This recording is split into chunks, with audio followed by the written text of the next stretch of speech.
आइए हम प्रभु की स्तुति में चलते हैं। मेरा निवेदन है कि मम्मी प्रार्थना में अगुवाई करें।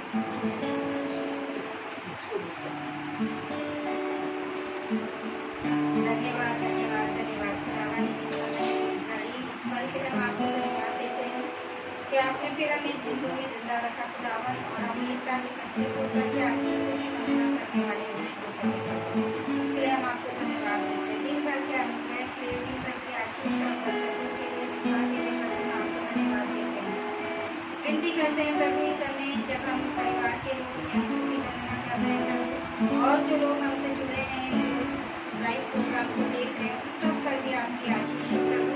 पवित्र आत्मा का वरदान हमें दीजिए कि आत्मिक रूप से पवित्र होकर के वचनों को सुन सके प्रभु। याजक को भी आपके हाथों में रखते हैं प्रभु, कि उस पर भी अपनी आत्मा दे दी प्रभु, जो वचन हो वो आत्मा से हो सके प्रभु, और हम आत्मा को भी सुन सके, उस पर चल सके प्रभु। इस प्रार्थना में प्रभु आपकी अगुवाई चाहते हैं, आपके नाम से मांगते हैं, सुनिए और ग्रहण कीजिए। आमीन।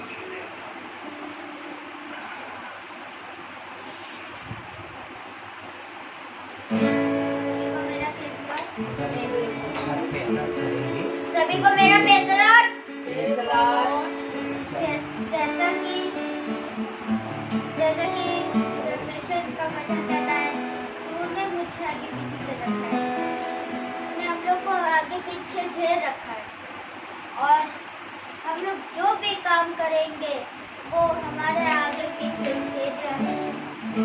और जितने भी लोग ये सोचते हैं कि कोई भी नहीं हमारे पीछे आगे पीछे, पर एक है जो हम लोग के आगे पीछे रहता है, वो है हमारा ये गीत को स्टार्ट करते हैं। गीत के वर्ड है, तूने मुझे आगे पीछे घेर रखा है, अपना हाथ मुझे पर रखा है।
हालेलुया।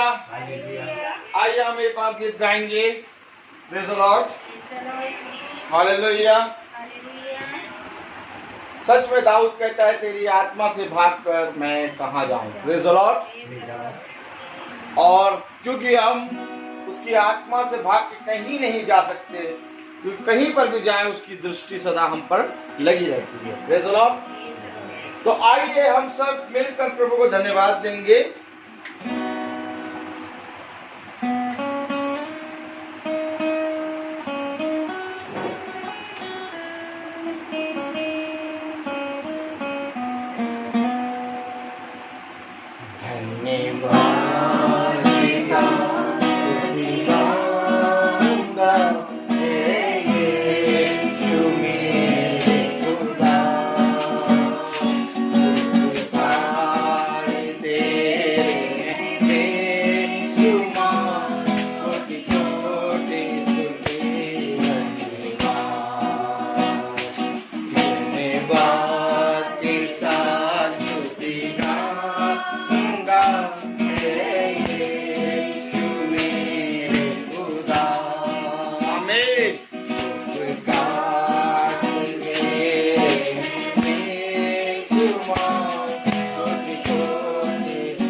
मेरे प्यारे भाई बहनों, कितना प्यारा दिन और कितना पवित्र समय एक बार फिर से खुदा ने हमें दिया। हालेलुया। मैंने अभी गीत गाते गाते आपसे कहा अपने हाथ उठा लो। हालेलुया। मेरे प्यारे भाई बहनों, एक बार खुदा को भी मौका मिला मनुष्य के लिए अपने हाथों को उठाए, तो उसने अपने हाथ को यूं नहीं उठाया, ना कि यूं उठाया, ना कि यूं उठाया, उसने अपने दोनों हाथों को यूं पसार दिया और यूं उठा के कहता है, हे थके मांदे और बोझ से दबे हुए लोगों मेरे पास आओ। हालेलुया। और आज जब हमें उसकी स्तुति और उसकी महिमा करने में जब हमें समय मिलता है और जब हमें कहा जाता है हाथ उठाइए, तो हम अपना हाथ ही उठाते हैं। एक चोर की नाई, बोलिए, एक चोर की नाई। मेरे प्यारे भाई बहनों, हर चीज के लिए अगर आप बहुत ध्यान से देखें, अगर आपकी बाइक कहीं पर चाबी फेंक दी जाए और कोई आदमी उस चाबी को उठाएगा, ये किसकी चाबी है, आप तुरंत अपना हाथ उठाएंगे, भैया मेरी है।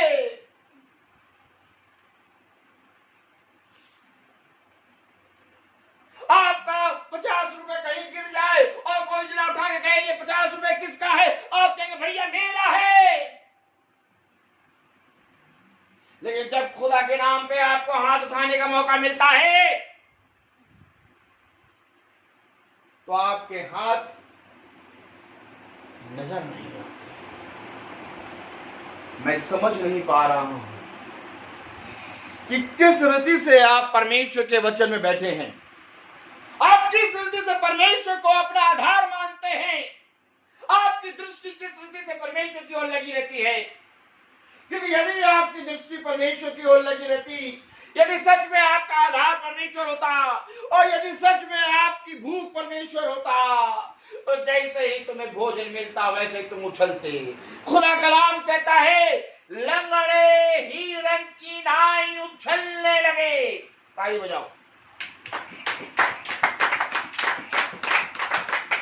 लंगड़े हिरन की नाई उछल रहे हैं। आखिर क्यों? क्योंकि इनकी दृष्टि यहोवा की ओर है। आज हमारे हाथ इतने छोटे छोटे क्यों उठते हैं? क्योंकि हम भरपेट भोजन खा के बैठे हैं।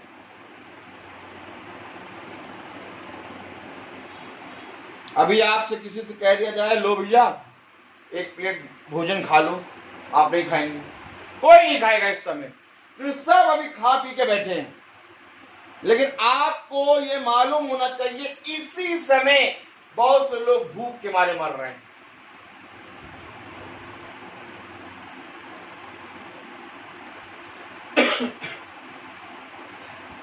परमेश्वर ने तुम्हारे घर में भोजन दिया, परमेश्वर ने तुम्हारे खत्तों पर आशीष दिया, परमेश्वर ने जिस जगह तुम रह रहे हो उस जगह से करुणा, उस महामारी को दूर रखा है। हालेलुया। अभी ये भी हो सकता है कि तुम्हारे ही स्थान में आसपास इतना भर जाए कि पूरा लॉक हो जाए, फिर क्या करोगे? बहुत सी बातें हो सकती हैं, बहुत सी तकलीफें आ सकती हैं सेकंडों में, लेकिन उसके बावजूद भी हमारे हाथ इतने छोटे उठते हैं। हाथ उठा लीजिए, बहुत हाथ उठवाते हैं, बहुत ताली बजवाते हैं, और अरे बहुत ज्यादा चिल्लाते हैं, और अरे बहुत चिल्ला चिल्ला के प्रचार करते हैं, और अरे भैया जब देखो तब हालेलुया प्रेज द लॉर्ड के जयकारे बुलवाते हैं। Praise the Lord. नहीं मेरे प्यारे भाई बहनों, ये करना है। हम सूखी हड्डी नहीं है, हम वो हड्डियां हैं जिनमें प्रभु ने अपना मांस अपने नसों को लगाया और अपने नथनों से और उसके नथनों में जीवन की सांस फूंक दी। हमारे अंदर से यीशु मसीह का जयकार, उसके यीशु मसीह का के लिए परमेश्वर की जय जयकार निकलनी चाहिए। अगर हम हालेलुया प्रेज द लॉर्ड नहीं करेंगे, अगर हम यीशु मसीह के नाम में ताली नहीं बजाएंगे, तो मुझे तुम ये बताओ फिर यरीहो की दीवार कैसे गिरेगी? मुझे बताओ।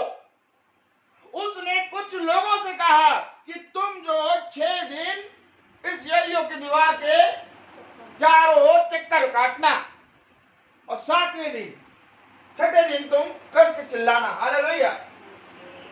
उसने कुछ लोगों से कहा,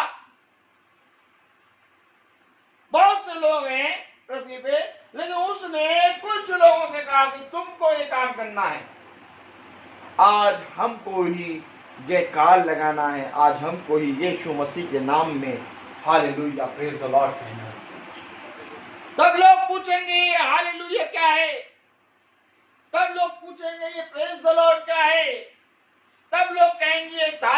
जाते हो, तब लोग कहेंगे ये चिल्ला के प्रचार क्यों करते हो, और तब हम बताएंगे कि क्योंकि हमारा खुदा जिंदा है। हालेलुया। हमारा खुदा हमें उत्तर देता है।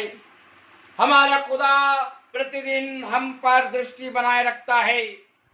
चाहे हम जीवन के अंधकार में क्यों न चले, चाहे हम किसी भी घोर अंधकार की वादियों में क्यों न चले, लेकिन हमें उसकी लाठी और उसके सोते से शांति मिलती है। Praise the Lord। और आज फिर से हम सब प्रभु के वचन को सुनने बैठे हैं। मेरे प्यारे भाई बहनों, मैंने जब उस राजा के बारे में पढ़ा तो मैंने बहुत ध्यान से पढ़ा, क्योंकि एक राजा के बारे में बाइबल बताती है। बाइबल बहुत से राजाओं के बारे में बताती है, लेकिन एक राजा ऐसा है जिसके बारे में बाइबल हमें कुछ हद के बताती है। Praise the Lord. और उस राजा के बारे में हमें जानने की कोशिश करना है, क्योंकि मेरे प्यारे भाई बहनों, अगर आप बहुत ध्यान से देखिए कि जब भोज पर प्रभु अंतिम समय बैठा था, तो बाइबल बताती है कि उसका एक प्रिय दास जो उसकी तरफ झुक के देख रहा था, पतरस उससे कहता है, उससे पूछ कि कहीं वो हम तो नहीं। हालेलुया। बाइबल में कहीं उस प्रिय दास का नाम नहीं लिखा। ताली बजाओ। बाइबल में कहीं उस दास का नाम नहीं लिखा जब पतरस और एक युवक दास भागा था प्रभु की कब्र को देखने के लिए। पतरस पीछे रह गया था और वो दास जो कि प्रभु का प्रिय था, बाइबल में लिखा है कि वो सबसे प्रिय दास था। हालेलुया। प्रभु उसको सबसे अधिक प्यार करता था, बाइबल में लिखा। हालेलुया। प्रभु का वो बहुत प्रिय दास था। पतरस दौड़ने में पीछे रह गया और वो सबसे पहले दौड़कर भाग के उसने देखा, क्योंकि वो थोड़ा जवान था। हालेलुया। उसका नाम नहीं लिखा है कहीं, लेकिन बाइबल उसके बारे में बताती है। इसी तरीके से हनोक 350 साल उस यीशु के साथ, यहोवा के साथ चला, लेकिन बाइबल उसके बारे में केवल 2-3 आयत बोल के खत्म करती है। बहुत से ऐसे दास हैं, बहुत से ऐसी दासियां हैं जिनके बारे में बाइबल उनके नाम को नहीं बल्कि उनके काम के बारे में थोड़ा सा कह के शांत है। आज मैं आपको बताना चाहूंगा, क्या आप ये पूछना नहीं चाहेंगे कि वो उनके बारे में शांत क्यों हैं? ताली बजाओ। क्योंकि बाइबल में लिखा है कि जो आगे हैं वो पीछे किए जाएंगे और जो पीछे हैं वो आगे किए जाएंगे। अब ताली बजाओ। सब ने पतरस के बारे में जान लिया, पौलुस के बारे में जान लिया, अब्राहम के बारे में जान लिया, दाऊद के बारे में जान लिया, लेकिन बाइबल हमसे कहती है कि ये सब के बारे में तो तुम जानोगे ही, क्योंकि ये मेरे चुने गए थे। लेकिन कुछ ऐसे भी हैं जो इनसे भी प्रिय थे। ताली बजाओ। आपको मालूम है, कुछ ऐसे भी दास थे जो इनसे भी प्रिय थे। उनके बारे में जानना है हमें यीशु के इतने नजदीक आना है, इतने नजदीक आना है कि धीरे धीरे धीरे धीरे करके यीशु हमें अपने सब प्रिय लोगों से मिलाएगा। याद करिए वो समय जब आपके घर में कोई फंक्शन होता है, कोई जना आता है, तो आप अपने प्रियों से मिलाते हैं। ताली बजाइए। कौन कौन मिलाता है अपने प्रियों से? हाथ उठाएं।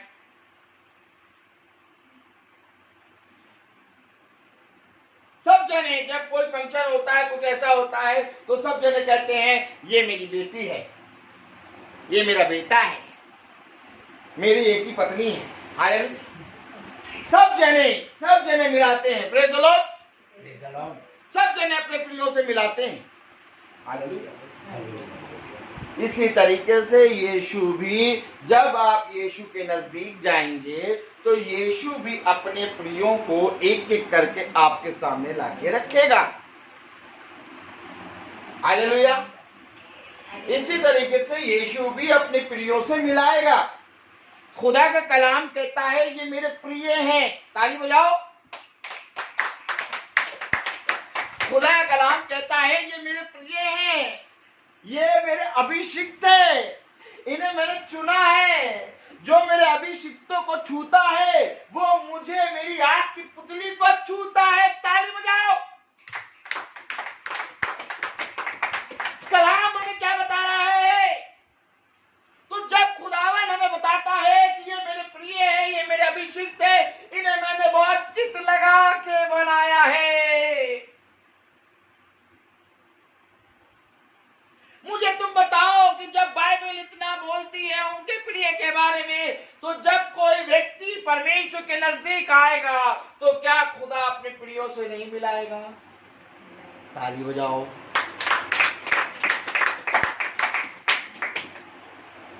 आपको मालूम है खुदा कलाम कहता है जिसको भविष्यवाणी की सेवा मिली है वो भविष्यवाणी की सेवा करे, जिसको दान की सेवा मिली है वो दान की सेवा करे, जिसको वचन का प्रचार करने की सेवा मिली है वो प्रचार की सेवा मिले, जिसको जो सेवा मिली है वो सेवा करे।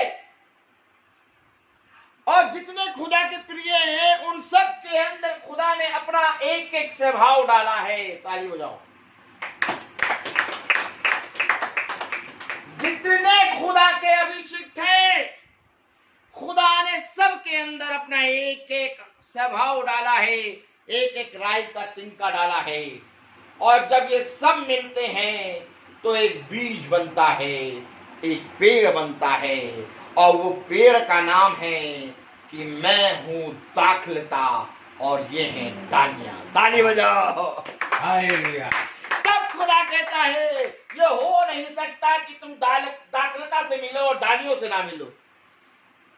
सबसे पहले जब पेड़ के पास आदमी आता है तो वो डालियों से मिलता है और फिर दाखलता के पास जाके देखता है। हालेलुया। और खुदा ने कहा कि मैं दाखलता हूं और तुम डाली हो और तुम मुझसे जुड़े हुए हो। तो ये अवश्य है कि जो कोई मेरे पास आए वो पहले तुमको प्रिय जाने। तभी खुदा ने कहा कि जब तक तुम मेरे दास अय्यूब से प्रार्थना नहीं कराओगे तब तक तुमको इस पृथ्वी पर मैं क्षमा नहीं करूंगा। ताली बजाइए। हालेलुया। तभी राजाओं ने जब उसके नबियों के बारे में बुरा कहा तो खुदा ने उनके ऊपर ऐसी विपत्तियां दी, जिन विपत्तियों को देखकर राजाओं को उन नबियों के पास जाना पड़ा। क्यों? क्योंकि तुमने मेरे अभिषिक्तों को कहा है, अभिषिक्तों के बारे में कहा है। Praise the Lord. तो खुदा का कलाम क्या कहता है? हालेलुया। कौन कौन बढ़ना चाहेगा आगे? जो बढ़ना चाहेगा आगे वो हाथ उठाए। Praise the Lord. हालेलुया। आइए अब हम खुदा में आगे बढ़े। आज मैं एक ऐसे दास से मिलाने जा रहा हूं, आज एक ऐसे राजा से मिलाने जा रहा हूं जिसके बारे में मैं नहीं बल्कि बाइबल बताती है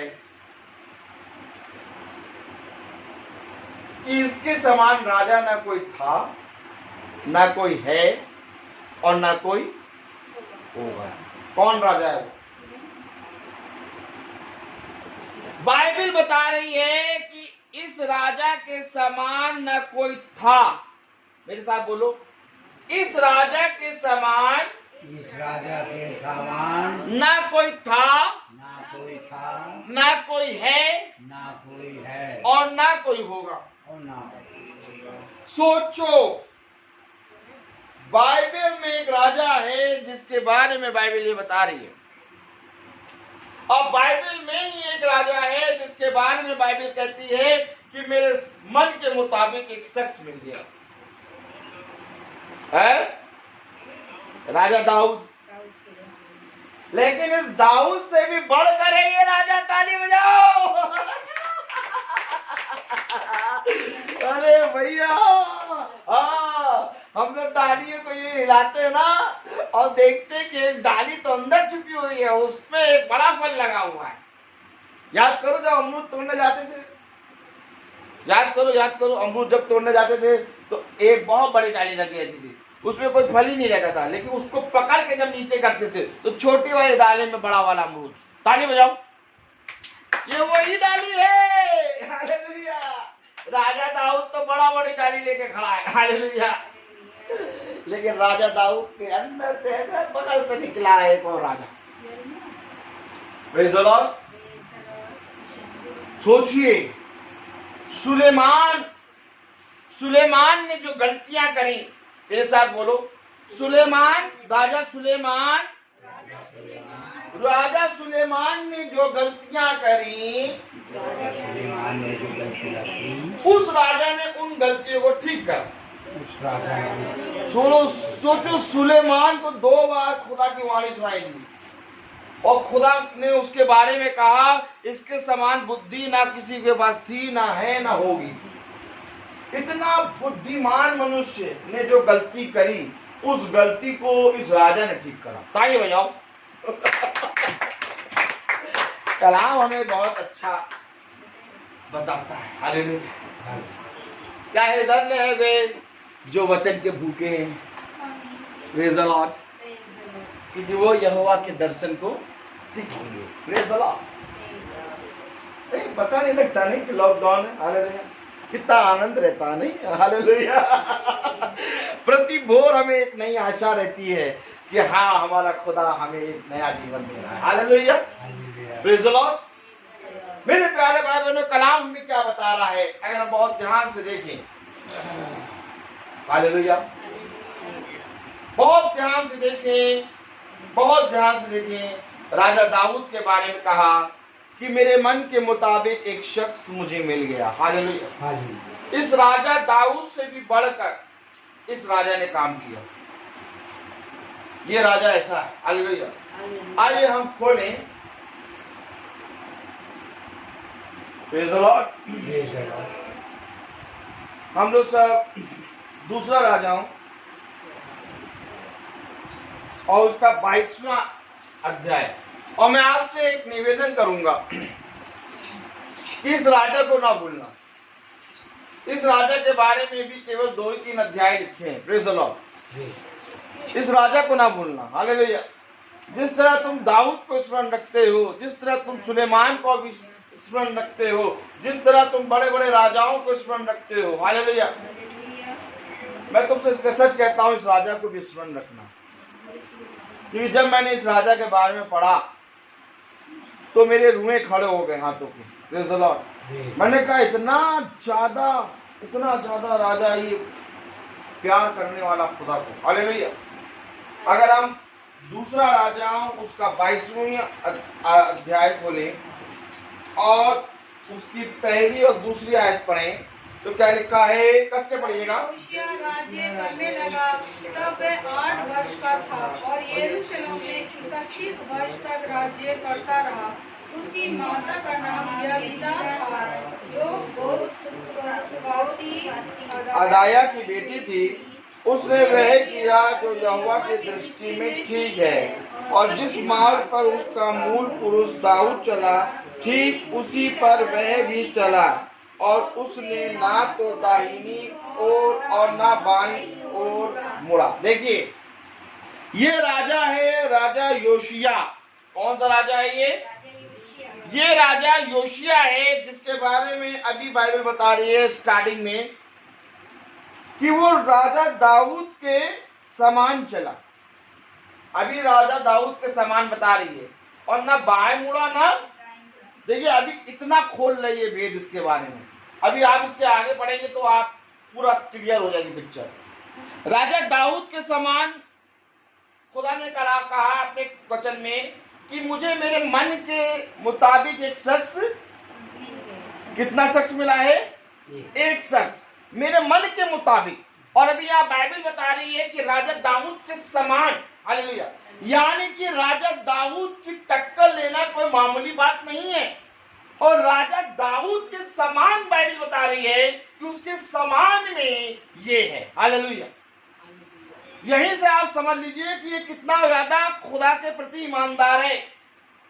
राजा दाऊद के समान कोई नहीं है। राजा दाऊद के कलाम में कहा है इसके मेरे मन के मुताबिक एक शख्स मिला है, लेकिन राजा दाऊद के लिए कहा गया कि ठीक जिस मार्ग पर उसका मूल पुरुष दाऊद चला, ठीक ठीक लिखा हुआ है, उसी पर वह भी चला। हालेलुया। और थोड़ा चलते चलते आगे 2-3 कदम निकला। ताली बजाओ। दाऊद के समान चलना बहुत कठिन बात है, बहुत कठिन बात है, क्योंकि दाऊद कोई मामूली शख्स नहीं है। हालेलुया। और उसके समान चला है ये राजा। और कलाम बता रहा है ना ये दाएं मुड़ा ना बाएं मुड़ा, दाहिने और बाएं और ना मुड़ा। हालेलुया।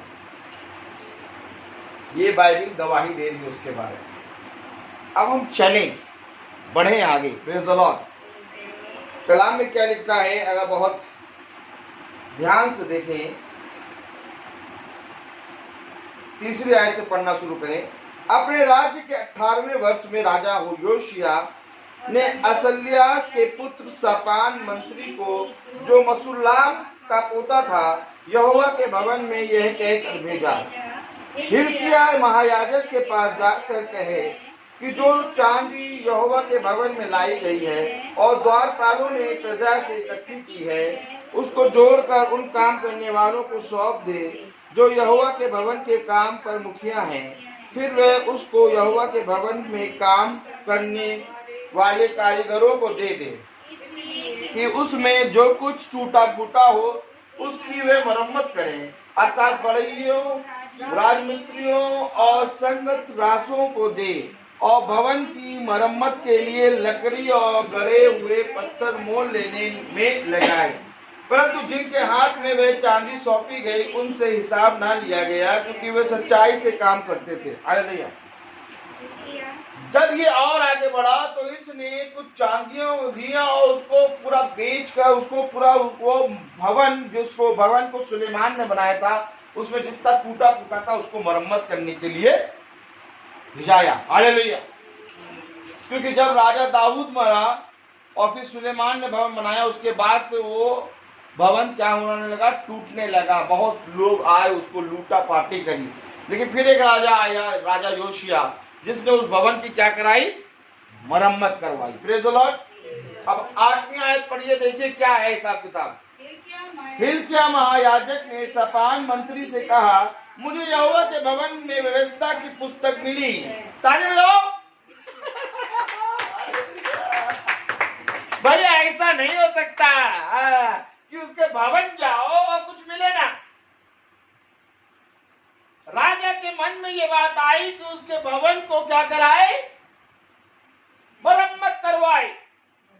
और जब मरम्मत हुई तो उसको उसके भवन में एक पुस्तिका मिली।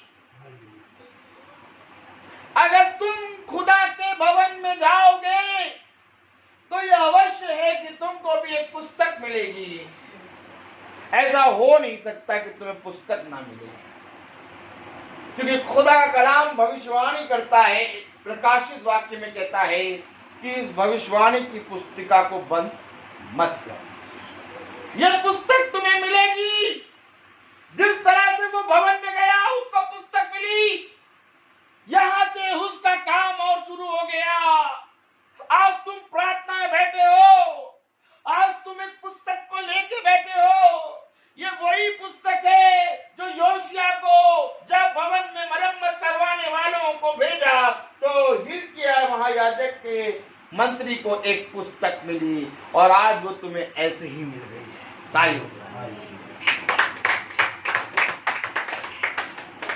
और आज हम निकम्मों ने इस पुस्तक का कोई मूल्य नहीं जाना, और इस पुस्तक को बिना लिए हम पहुंच जाते हैं। और क्या कहते हैं मालूम, हम आ तो गए, बाइबल नहीं लाए, अरे कोई बात नहीं हम तो आ गए, अरे कोई बात नहीं हम तो आ गए। ऐसे बोलो, मेरे साथ बोलो, अरे कोई बात नहीं हम तो आ गए। अरे बहुत बड़ा कठिन हिसाब किताब है इनका। पुस्तक नहीं मिली, कोई बात नहीं हम तो आ गए। पुस्तक से बढ़कर हमें देखो हमें। हाँ हालेलुया। तुम कुछ नहीं हो। पुस्तक है ये, जो इस पुस्तक की बातों को मानेगा वही है खुदा का दास, वही है पुत्र। तब उसने ये पुस्तक दी और मैंने खाई और मुझे ये मधु के समान मीठी लगी और मेरी अतड़ियों में गई। और फिर मैंने उसको खाया और फिर खुदा के वचन ने मुझसे कहा, जा और जाके इज़राइल के घराने से बात कर। ताली बजाओ। अब जब यहोवा के भवन में पुस्तक मिली तब हिल्किय्याह ने शपान को वह पुस्तक दी और वह उसे पढ़ने लगा। तब शपान मंत्री ने राजा के पास लौटकर यह संदेश दिया, जो चांदी भवन में मिली उसे तेरे कर्मचारियों ने थैलियों में डालकर उनको सौंप दिया, जो यहोवा के भवन में काम करने वाले हैं। फिर शपान मंत्री ने राजा को यह भी बताया, हिल्किय्याह याजक ने उसे पुस्तक दी है। तब शपान उसे राजा को पढ़कर सुनाने लगा। यहां से कहानी शुरू हुई, और ये कोई कहानी नहीं है, ये है जीवन की पुस्तक, यानी ये सच में हुआ। हालेलुया। यहाँ पर ये हुआ कि जब पुस्तक मिली तो राजा ने ये कहा कि जाओ और जाके इस पुस्तक को बगल में रख दे, अब मेरे सोने का समय है, अब मैं जाके सोऊंगा। नहीं, कलाम में लिखा है हिल्किय्याह याजक ने उसे एक पुस्तक दी। तब शपान उसे राजा को पढ़कर सुनाने लगा। ये जरूर है कि जब ये पुस्तक तुम्हें मिली है तो इसको पढ़ा जाए और इसको सुना जाए, क्योंकि इसको पढ़ने और सुनने से ही तेरा उद्धार होगा। और उस पर चलने पर राजा के पास एक समय आया जब वो 8 वर्ष का था, तब वो राजा बना। और कलाम बताता है योशिय्याह राजा 8 वर्ष की उम्र में राजा बना और 31 साल तक उसने राज्य करा। कितने साल तक? और कलाम में बताता है कि जब वो कितने साल का हुआ, हालेलुया, 18 साल उसको राज करते हो गए। तब 18 साल के बाद यहोवा 18 साल तक उसकी परीक्षा करता रहा, तब जाके उसको ये पुस्तक मिली। राजा ने देखा, खुदा ने देखा कि ये राजा 18 साल तक मेरे वचन को क्या कर रहा है, मेरे वचन को मान रहा, उस पर चल रहा है और ये मेरे योग्य है। तब खुदा ने इसको उस पुस्तक को दी। ताली बजाओ। और जब पढ़कर सुनाने लगा तब देखिए एक बात हुई। 11वीं आयत पढ़े। व्यवस्था की उस पुस्तक की बातें सुनकर राजा ने अपने वस्त्र फाड़े। ताली बजाओ। राजा अपने वस्त्र फाड़ रहा है। व्यवस्था की ये बातें पुस्तक सुनकर राजा अपने वस्त्र फाड़ रहा है। और हम निकम्मे कहते हैं बाइबल नहीं लाए तो क्या हम तो आगे? अरे हम तो आगे। कोई बाइबल हो तो दे दो, नहीं है तो कोई बात नहीं भाई, कि तुम्हें एहसान कर दिया। राजा वस्त्र फाड़ रहा है। सुनो, एक राजा है जिसने व्यवस्था की ये बात जब सुनी तो उसने अपने वस्त्र फाड़ दिए।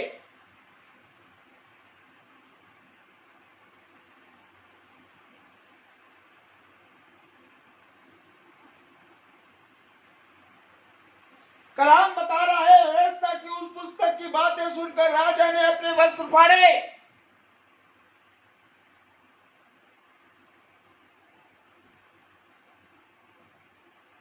फिर उसने हिल्किय्याह याजक, शपान के पुत्र अहीकाम, मिकायाह के पुत्र अकबोर, शपान मंत्री और असया नामक अपने एक कर्मचारी को आज्ञा दी।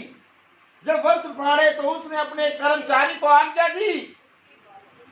और क्या आज्ञा दी? ये पुस्तक जो मिली है उसकी बातों के विषय तुम जाकर मेरी और प्रजा की ओर और सब यहूदियों की ओर से यहोवा से पूछो, क्योंकि यहोवा की बड़ी ही जलजलाहट हम पर इस कारण भड़की है कि हमारे पुरखाओं ने इस पुस्तक की बातें ना मानी कि जो कुछ हमारे लिए लिखा है उसके अनुसार से। ताली बजाओ।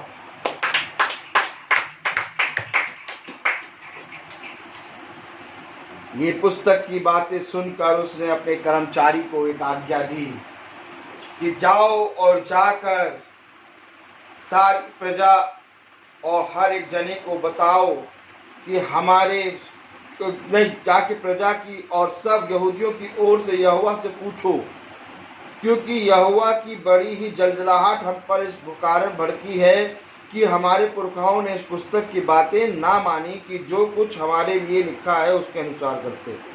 हमारे ऊपर जो जलजलाहट आई है वो इसलिए आई है क्योंकि हमारे पुरखाओं ने इन पुस्तक की बातों के बारे इस पुस्तक की बातों को नहीं माना। इसी कारण जो कुछ भी इसमें लिखा है वो उसको हम माने, उसके लिए तुम यहोवा से पूछो। Praise the Lord, hallelujah, hallelujah, praise the Lord.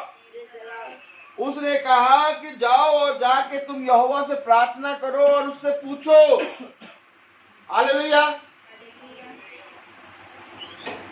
क्योंकि जो कुछ इसमें लिखा है हमने उसके अनुसार नहीं किया, इस कारण ये जलजलाहट हम पर आई है। जाओ और जाके यहोवा से पूछो कि क्या करें। हिल्किय्याह याजक और अहीकाम, अकबोर, शफान और सया ने हुल्दा नबियों के पास जाकर उससे बातें की। वह उस सलूम की पत्नी थी जो तिकवा का पुत्र और अहस का पोता और वस्त्रों का रखवाला था, और वह स्त्री यरूशलेम के नए मोहल्ले में रहती थी। उसने उनसे कहा, इज़राइल का परमेश्वर यहोवा यूं कहता है कि जिस पुरुष ने तुमको मेरे पास भेजा उससे ये कहो, यहोवा यूं कहता है कि सुन, जिस पुस्तक को यहूदा के राजा ने पढ़ा है उसकी सब बातों के अनुसार इस स्थान और इसके निवासियों पर विपत्ति डालने पर हूँ। खुदा का कलाम कह रहा है अपने नबियों से कि जाके राजा से कहे, जिस राजा ने तुम्हें इस पुस्तक की बातों के बारे में जानने के लिए भेजा है उसे कहो कि जो विपत्तियां के बारे में लिखा है उसके अनुसार मैं इस नगर पे वो विपत्तियां डालने पर हूँ। हालेलुया, क्योंकि उसके पुरखाओं ने बहुत सालों से वो पुस्तक भवन में पड़ी हुई थी, और क्योंकि उसके पुरखाओं ने और उसके लोगों ने कभी भी उस पुस्तक की बातों को ना माना, तो इसलिए जो उस पुस्तक में जलजलाहट लिखी थी वो भड़कने वाली थी, और भड़कने से पहले ही योशिया राजा ने उस पुस्तक को मंगा के सुन लिया, पढ़ लिया। और जब नबियों के पास उसने अपने कर्मचारियों को भेजा तो उसके कर्मचारियों को नबियों ने बताया कि सुनो, यहोवा यूं कहता है कि जिस राजा ने तुमको हमारे पास भेजा है उससे जाके कहो कि हम यहोवा की जलजलाहट जो इस पुस्तक में लिखी है वो तुम्हारे नगर पे पढ़ने वाली है।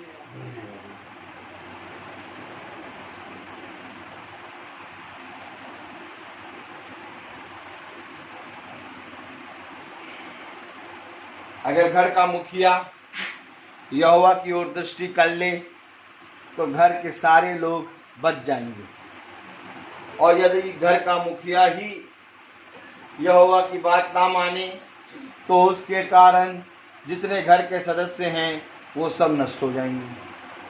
Praise the Lord. अगर 17वीं आयत पढ़े तो क्या लिखा है, उन लोगों ने मुझे त्याग कर पराये देवताओं के लिए धूप जलाया। यहोवा का वचन उन नबियों के द्वारा उस कर्मचारी को ये बता रहा है कि जाके राजा को बताओ कि जो तेरे पुरखा थे, जो तेरे लोग थे, उन लोगों ने यहोवा के विरुद्ध क्या क्या किया।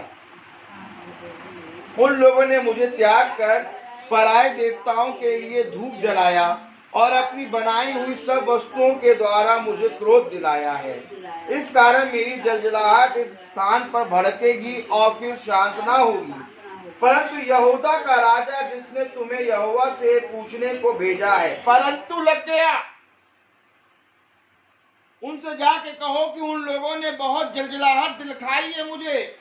उन्होंने उस निकम्मी वस्तुओं के सामने धूप जलाया है, मूर्तों को पूजा है, उन वस्तुओं के सामने धूप जलाकर मुझे जलजलाहट में पूरा से भड़का दिया है कि अब ये जलजलाहट तुम्हारे ऊपर पड़ने वाली है। लेकिन तुम्हारे राजा ने, ताली बजाओ, परंतु यहूदा का राजा जिसने तुम्हें यहोवा से पूछने को भेजा है उससे तुम यूं कहो कि इज़राइल का परमेश्वर यहोवा कहता है इसलिए कि तू वे बातें सुनकर दीन हुआ और मेरी वे बातें सुनकर कि इस स्थान और इसके निवासियों को देखकर लोग चकित होंगे और शाप दिया करेंगे। तूने यहोवा के सामने अपना सिर झुकाया और अपने वस्त्र फाड़ कर मेरे सामने रोया है। इस कारण मैंने तेरी सुनी है, यहोवा की यही वाणी है। इसलिए देख, मैं ऐसा करूंगा कि तू अपने पुरखाओं के संग मिल जाएगा और तू शांति से अपनी कब्र को पहुंचाया जाएगा। और जो विपत्ति मैं इस स्थान पर डालूंगा उसमें से तुझे अपनी आंखों से कुछ भी देखना ना पड़ेगा, क्योंकि तूने मेरी ओर दृष्टि करी है। मैंने उस दिन प्रचार किया था कि तुम्हारी दृष्टि कहाँ है, तुमने क्या देखा। अब ये ना राजा भी उन सारी विपत्तियों को देखता, उसकी प्रजा भी उस विपत्तियों को भोगती, लेकिन उस राजा योशिया ने यहोवा की ओर दृष्टि करी, अपने वस्त्र फाड़े। इस कारण खुदा का कलाम कह रहा है उन नबियों के द्वारा कि जाके बताओ और कहो, क्योंकि तेरे राजा ने मेरे वचन की ओर दृष्टि करी और अपना वस्त्र फाड़ा, इसलिए वो कोई भी विपत्ति इस पुस्तक की देखने ना पाएगा। हालेलुया। जब तक वो राज्य करेगा तब तक इस पुस्तक की कोई भी विपत्ति वो देखने ना पाएगा। अगर राजा नहीं देखेगा तो प्रजा भी नहीं देखेगी। हालेलुया। तब उन्होंने लौट कर राजा को यह संदेश दिया। ताली बजाइए। यहां तक आप क्या समझे? यहां तक योशिया वो राजा है जो दाऊद के समान चला। यहां तक राजा योशिया राजा वो है जो 18 साल जब राज कर लिया तो उसने भवन को मरम्मत करवाई। यहां तक योशिया राजा वो है जिसने उस भवन से एक पुस्तक पाई। यहां तक योशिया राजा वो है जब उसने उस पुस्तक को सुना, पढ़ा, तो उसने अपने वस्त्र फाड़े और केवल पढ़कर सुनकर कुछ नहीं बल्कि उसके आगे भी स्टेप लिया। अपने कर्मचारियों को यहोवा के नबियों के पास भेजा, जो कि बुद्धिमानी की बात है, और जो उसके नबियों ने कहा, यहोवा के नबियों ने, उसके कर्मचारियों ने जाके राजा को बताया। अब राजा का काम यहाँ पर शुरू होता है। यहोवा ने तो कह दिया कि तू कोई भी विपत्ति ना देखेगा, केवल इतना करने मात्र से, लेकिन इतना करने मात्र पर राजा चुप नहीं बैठा। अब ये बाइबल के सारे राजाओं से आगे बढ़ेगा। अब ताली बजाओ।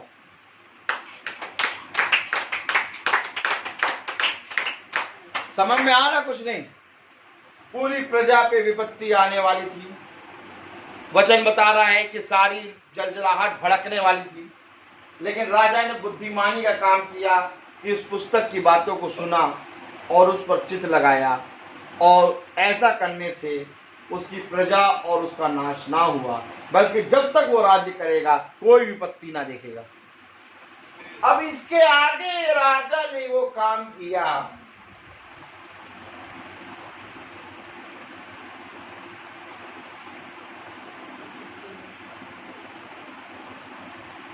जिसको हम सबको करना है। खुदा ने क्या करा? खुदा ने क्या करा?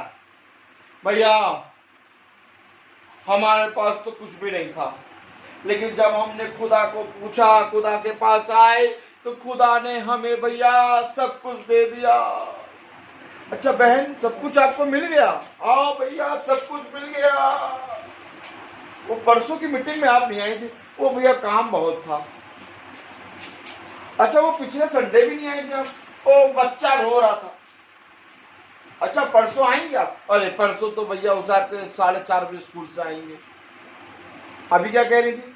भैया कुछ नहीं था, सब कुछ यहोवा ने दे दिया, यहोवा ने हमें पूरा बनाया है।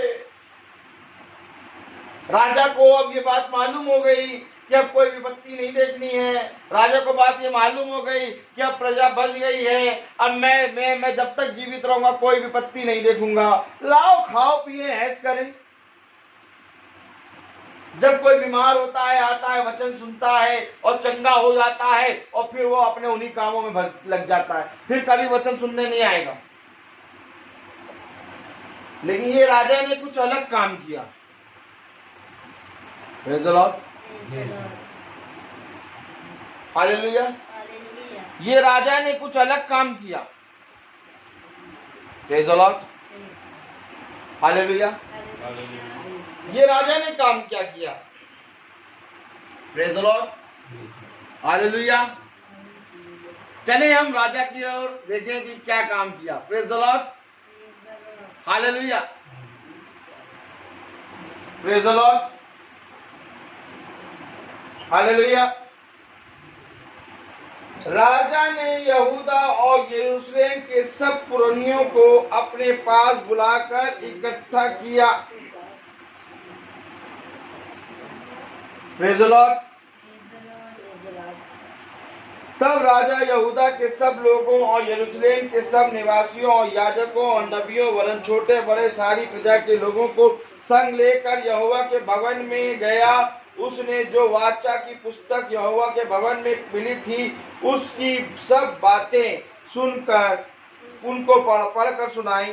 तब राजा ने खंबे के पास खड़े होकर यहोवा से इस आशय की वाचा बांधी कि मैं यहोवा के पीछे पीछे चलूंगा और अपने सारे मन और अपने सारे प्राण से उसकी आज्ञाएं, चितौनियां और विधियों का नित्य पालन किया करूंगा और इस वाचा की बातों को जो इस पुस्तक में लिखी है पूरी करूंगा। और सारी प्रजा वाचा में संभागी हुई। अब इसने एक निर्णय लिया कि मैं यहोवा के संग संग चलूंगा और जो कुछ इस पुस्तक में लिखा है उसको सुनकर उसको पूरा करने में चौकसी करूंगा। और केवल मैं ही नहीं बल्कि मेरे साथ मेरी प्रजा भी इन सारी बातों को माने। हालेलुया। अगर हम आगे पढ़ें 5वीं आयत। जिन पुजारियों को यहूदा के राजाओं ने यहूदा के नगरों के ऊंचे स्थानों में और यरूशलेम के आसपास के स्थानों में धूप जलाने के लिए ठहराया था उनको, और जो बाल और सूर्य, चंद्रमा, राशि चक्र और आकाश के सारे गणों को धूप जलाते थे उनको भी राजा ने दूर कर दिया। वह असेर को यहोवा के भवन में से निकलकर यरूशलेम के बाहर किद्रोन नाले में ले गया और वहीं उसको फूंक दिया और पीस कर बुकनी कर दिया। तब वह बुकनी साधारण लोगों की कब्रों पर फेंक दी है। फिर पुरुषगामियों के घर जो यहोवा के भवन में थे, जहाँ स्त्रियां असेरा के लिए पर्दे बुना करती थी, उनको उसने ढा दिया। उसने यहूदा के सब नगरों से याजकों को बुलवा कर गेबा से बेसरबा तक के उन ऊंचे स्थानों को जहां उन याजकों ने धूप जलाया था अशुद्ध कर दिया। और फाटकों के ऊंचे स्थान अर्थात जो स्थान नगर के यहोशू नामक हकीम के फाटक पर थे और नगर के फाटक के भीतर जाने वाले के बाईं ओर थे, उनको उसने ढा दिया।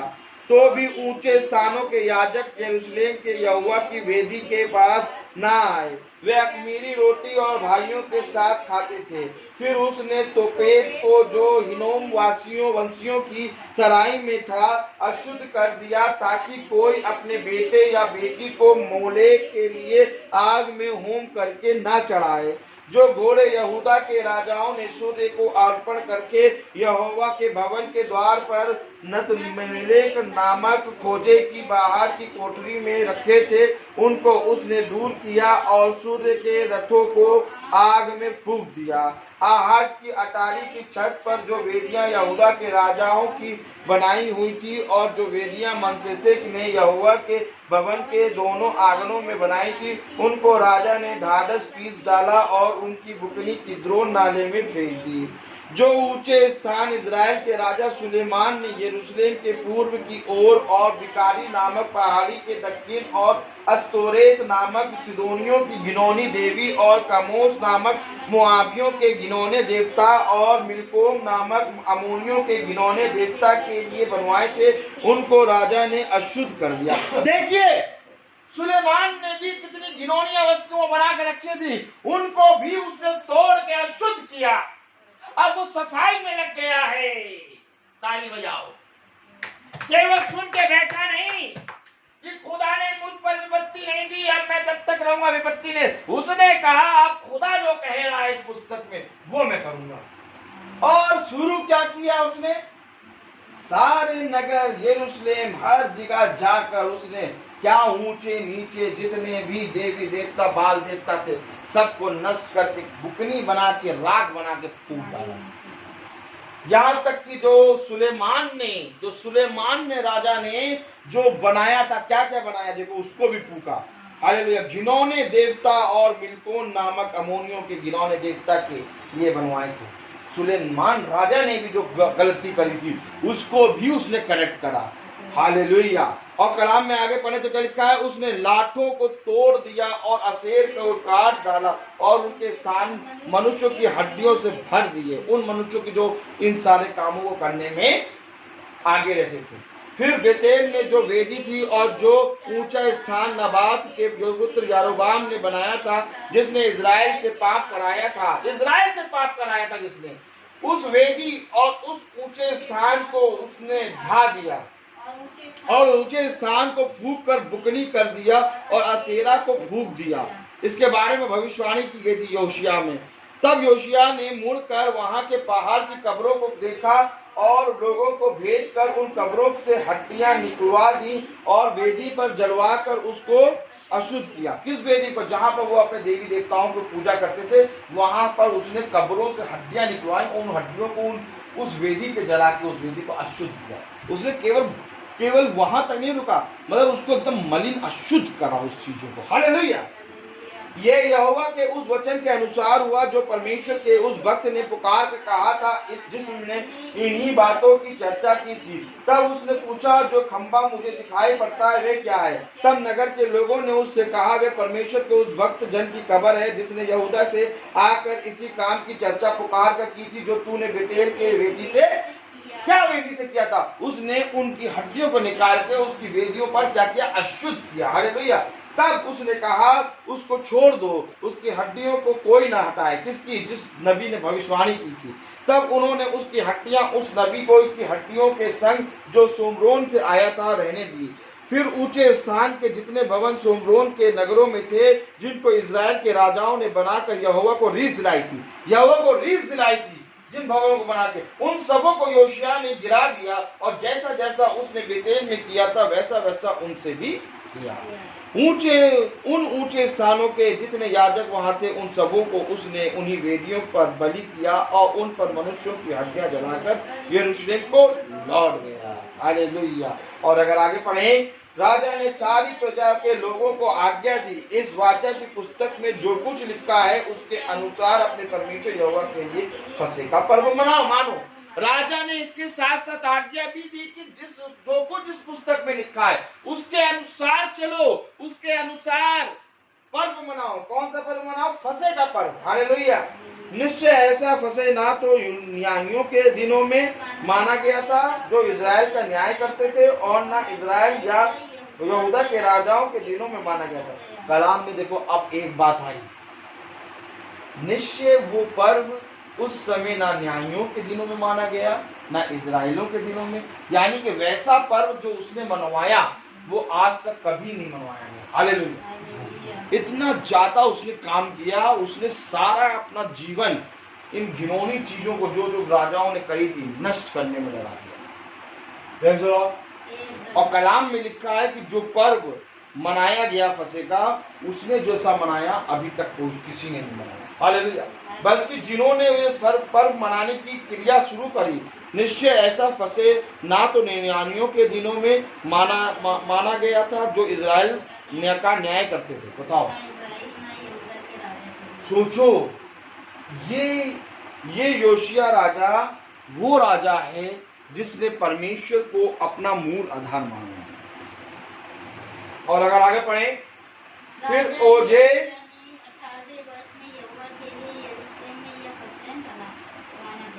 ओजे भूत सिद्धि वाले ग्रह देवता मूर्तें और जितनी घिनौनी वस्तुएं यहूदा देश और यरूशलेम में जहाँ कहीं दिखाई पड़ी, उन सबों को योशिया ने इस विचार से नष्ट किया कि व्यवस्था की जो बातें उस पुस्तक में लिखी थी, जो हिल्किय्याह याजक को यहोवा के भवन में मिली थी, उनको वह पूरी करे। अब उन सारी चीजों को भी नष्ट किया उसने, ताकि जो पुस्तक में लिखा था उसको वो पूरी करे।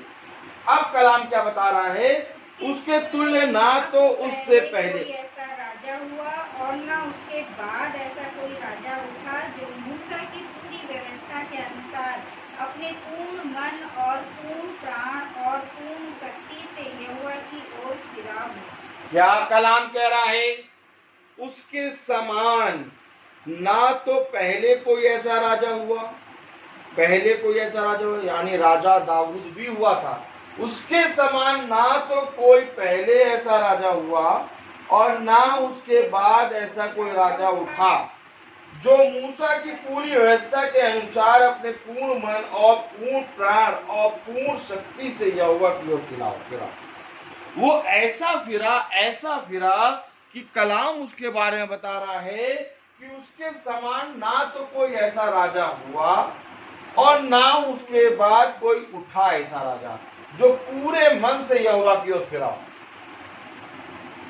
ये वो राजा है, ये वो योशिया राजा है जिसने परमेश्वर की पुस्तक की बातों को केवल सुनकर उसको माना नहीं, बल्कि उसको मानकर उस पर चला और अपने जीवन के कामों को, अपने जीवन के समय को, उन सारी बातों को पूरा करने में क्या किया? मन लगाया। केवल उसको सुनकर छोड़ नहीं दिया, बल्कि जो जो गलतियां उसके पहले के राजाओं ने की थी, उन सारी गलतियों को सुधारा। कितना तो मलिनता दूर करी, कितनी मूर्तों को, कितने बाल देवताओं को, कितने भूत सिद्धिवानों को, कितने जनों को नष्ट किया। उसने केवल एक बात का प्रचार किया, जो इस पुस्तक की बातों को मानेगा वो ही परमेश्वर का पुत्र। वो ऐसा फिरा जिसके बारे में कलाम बताता है कि ना तो पहले इसके समान कोई राजा था और ना ही कोई इसके बाद उठा ऐसा कोई राजा। ये योशिया राजा वो राजा है। मेरे प्यारे भाई बहनों, कलाम हमें केवल ये नहीं बताता कि आओ और मुझे सुनो और अपने जीवन को अच्छा करके चले जाओ।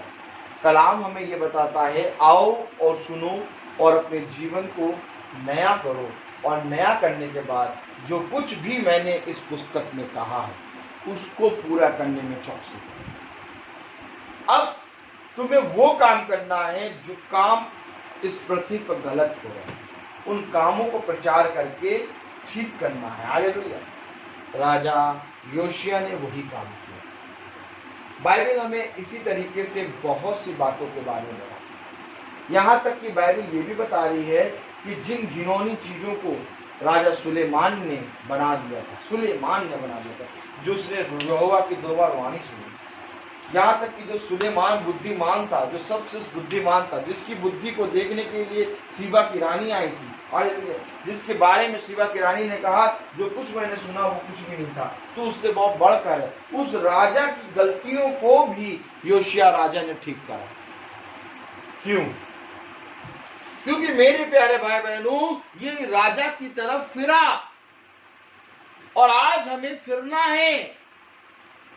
और जब तक हम राजा की तरफ नहीं फिरेंगे, जब तक हम राजा की तरफ नहीं मुड़ेंगे, जैसे कि हमारा राजा कौन है?